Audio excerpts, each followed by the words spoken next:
Hi, my name is Colleen Staniszewski. This is my rock climbing video. I will be briefly describing the pre-climbing safety checks, essential climber knots, climbing calls, holds involved in a route, how to set up a gree-gree, and the process of belaying a person. It's a lot, and I'm gonna go over it all fairly quickly, so you better sit tight and enjoy. So here we have my climbing partner Brianna and I doing the safety checks for our harnesses. This part I'm belayer, she's climber, and both people need to be checked. So pause. I'm looking for red, because if you see red, you're dead. This is one of the first things we learned in class. The silver harness buckles actually have a piece of red tape on the innermost side. You can't see it because we have the strap loops over the red piece and back through the buckle, making it secure. Secure is usually what you want to be when you're hanging off the edge of a cliff face. Back loop is hooked on with the excess strap tucked in, 2-finger test for tightness, and our harnesses are good. Alright, so the climber's knot. Start with your arm span of rope, 2 twists, and pull it through like so for your regular figure 8 knot. If it looks like I'm talking in the video, I am. I ultimately decided a voiceover would be better. So anyways, loop the end through your harness, and then you're going to make it a figure 8 follow through, which is exactly what it sounds like. You're literally following the figure 8 with the end of the rope, and I'm struggling, but hey, it's okay to struggle, as long as you get it right in the end. You can tell it's right by checking out the 2s rule.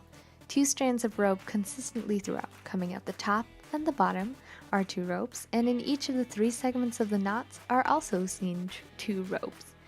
To secure that last piece of rope, you make a fisherman's knot, which is just looping the rope around and pulling the end from the bottom up and through.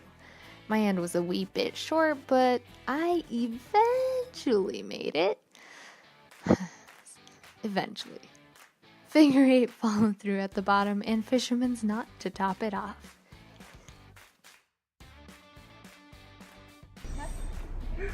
On belay, belays on, climb in, climb on.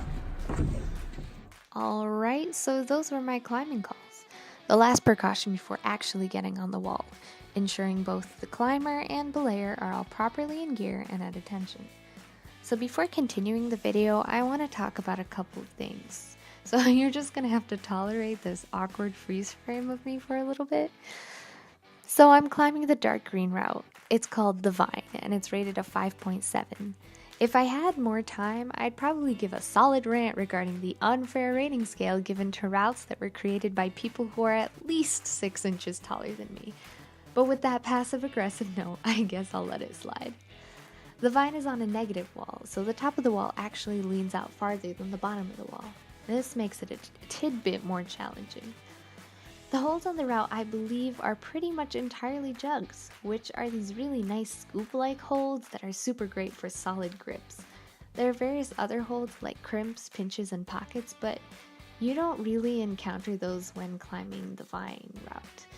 But you can see my left hand is pretty much securely wrapped around the hold. Like, you can only see my knuckles, because my fingers are way in there. Now climbing.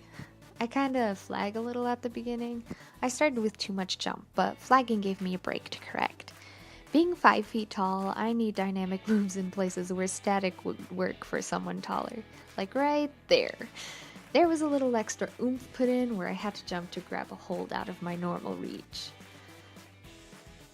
It's gonna be worse. Yeah. Lowering me. Lowering. I accidentally said lowering me instead of lower me. It got my point across to Brianna, but you should really just say lower me or descending. So, on to the gree-gree. This cool little blue, silver, and black device here is one of the 2 types of belay devices that we learned how to use in class. It has an auto-locking mechanism that makes it way easier to catch someone who's falling very suddenly. So before I paused the video, I pointed to one side of the gree-gree. You can't see it super well, but there's a little picture of a climbing person. You want the end of the rope attached to the climber going out of that end, and the loose end going out of the other side. Now we close the gree-gree, at least we try to close the gree-gree, then we attach our carabiner through the little holes.